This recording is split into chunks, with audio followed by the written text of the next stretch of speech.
Hello અને નમસ્કાર મિત્રો, કેમ છો બધા? મજામાં ને? મિત્રો, હું મહેતા ફરી એકવાર સ્વાગત કરું છું તમારું તમારી પોતાની ચેનલ પર। મિત્રો, અત્યારે ઋતુ બદલાય છે અને એટલા માટે જ તમે જોયું હશે કે મચ્છરનો ઉપદ્રવ ખૂબ જ વધારે વધી ગયો છે અને તમને લોકોને ખ્યાલ છે કે આ મચ્છરોમાંથી પણ અમુક મચ્છરો છે તે કરડી જાય તો તેનાથી ભયંકર બીમારીઓ પણ આપણને થઈ શકે છે। આ ઉપરાંત નાના બાળકોને તો મચ્છર કરડવાની શક્યતાઓ સમસ્યાઓ ખૂબ જ વધારે રહેતી હોય છે।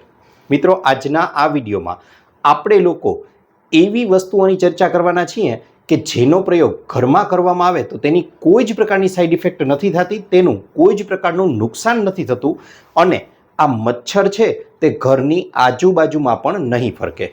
સૌથી પહેલાં તો મિત્રો તમને એ જણાવી દઉં કે આપણે લોકોએ એ અનુભવ કર્યો છે, એ વસ્તુ જોયેલી છે તમે લોકોએ કે આપણે ઘરમાં સામાન્ય રીતે મચ્છરને ભગાડવા માટે કાં તો મચ્છરના લિક્વિડનો ઉપયોગ કરીએ છીએ, કાં મચ્છર માટે કોઇલનો ઉપયોગ કરીએ છીએ અથવા તો મચ્છરના સ્પ્રેનો ઉપયોગ પણ કરીએ છીએ।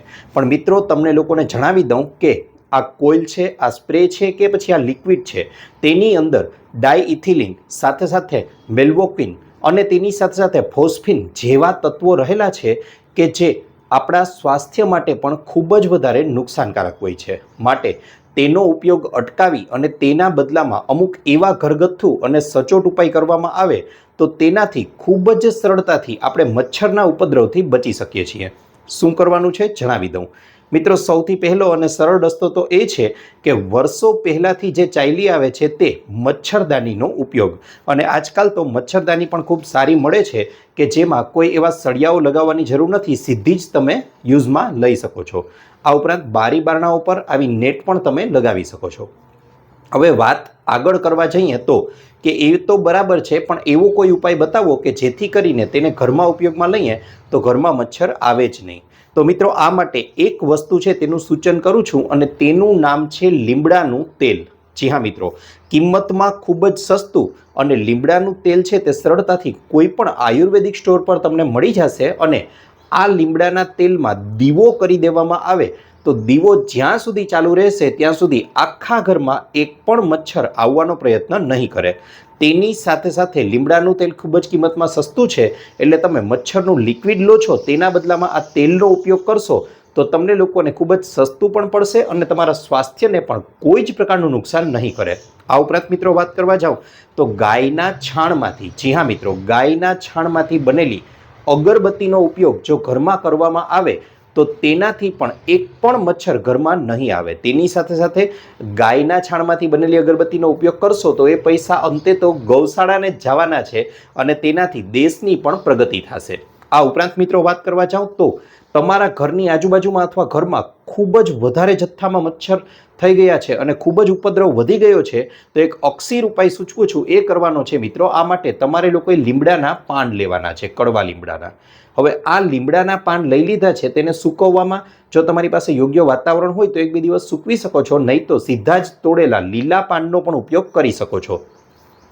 લગભગ 15 થી 20 જેટલા લીમડાના પાન લઈ લેવાના છે। ત્યારબાદ 3 થી 4 જેટલી ડુંગળીના ફોતરા લઈ લેવાના છે। 8 થી 10 જેટલા તમાલપત્ર, 20 થી 25 જેટલા લવિંગ અને 2 થી 3 ટુકડા ભીમસેની કપૂર લઈ લેવાનો છે। મિત્રો, આ બધી જ વસ્તુઓને ભેગી કરી અને એવું મિક્સરનું ખાનું લેવાનું છે કે જે આપણે ભવિષ્યમાં ક્યારેય પાછો યુઝ ન કરવાનો હોય, કારણ કે કપૂરની વાસ છે તે એકદમ તેજ હોય છે।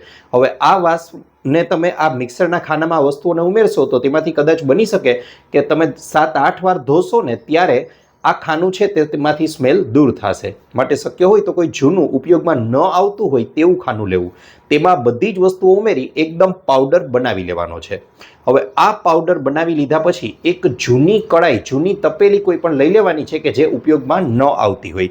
હવે આ તપેલી લઈ લીધા પછી તેની અંદર ઘરમાં વપરાતું ગમે તે તેલ, તમે વાળનું તેલ કે પછી ખાવાનું તેલ લઈ શકો છો, એ તેલ ઉમેરી દેવાનું છે 1 થી 1.5 વાટકી જેટલું અથવા જરૂરિયાત મુજબ। હવે તેલ ગરમ થાય એટલે તેમાં બનેલો આ પાવડર છે તેને ઉમેરી લેવાનો છે અને બરાબર રીતે હલાવી અને શેકી લેવાનો છે, લગભગ 10 થી 12 મિનિટ સુધી ધીમા ગેસે। ત્યારબાદ હવે જે તેલ તૈયાર થયું છે તેને એકદમ આપણે ઠંડુ થવા દેવાનું છે। ઠંડુ થઈ ગયા બાદ તેને ગાળી અને એક હવાચુસ્ત બરણીમાં ભરી લેવાનું છે। મિત્રો, આ તેલ જે હવે આપણી પાસે તૈયાર છે તેનો દીવો તમે લોકો કરી શકો છો. આનો દીવો તમે કરશો એટલે આખા ઘરમાં કોઈ જ જગ્યાએ તમને લોકોને મચ્છર છે તે નહીં જોવા મળે. તેની સાથે સાથે અમુક સામાન્ય સાવચેતીઓ છે તે પણ રાખવી જોઈએ કે જો શક્ય હોય તો ઉનાળો ચાલી રહ્યો હોય તો આપણે લોકોને ખ્યાલ છે કે આખી સ્લીવના કપડાં પહેરવા થોડા કઠિન છે, પરંતુ સાંજના અને વહેલી સવારના સમયે આપણે ઘરના બારી બારણા પણ બંધ રાખવા જોઈએ કે જેથી મચ્છરો છે તો પહેલાં તો આપણા ઘરમાં આવે જ નહીં, અને આવી ગયા છે તો અહીં દર્શાવેલો ઉપાય કરશો તો ગેરંટી સાથે કહું છું મિત્રો, ઘરમાંથી મચ્છરો છે તે ખૂબ જ સરળતાથી દૂર થઈ જશે, બહાર ચાલ્યા જશે. આશા રાખું છું આપને મારો વિડીયો ગમ્યો હશે. વિડીયો ગમ્યો હોય તો લાઇક કરજો, ચેનલને સબસ્ક્રાઇબ કરજો. આ ઉપરાંત આપને પણ કોઈ હેલ્થ કે બ્યુટી સંબંધિત સમસ્યા હોય તો એ પણ જણાવજો. અમે તેને અનુરૂપ પણ નવા વિડીયો લાવવાનો પૂરતો પ્રયાસ કરીશું. આપનો ખૂબ ખૂબ આભાર.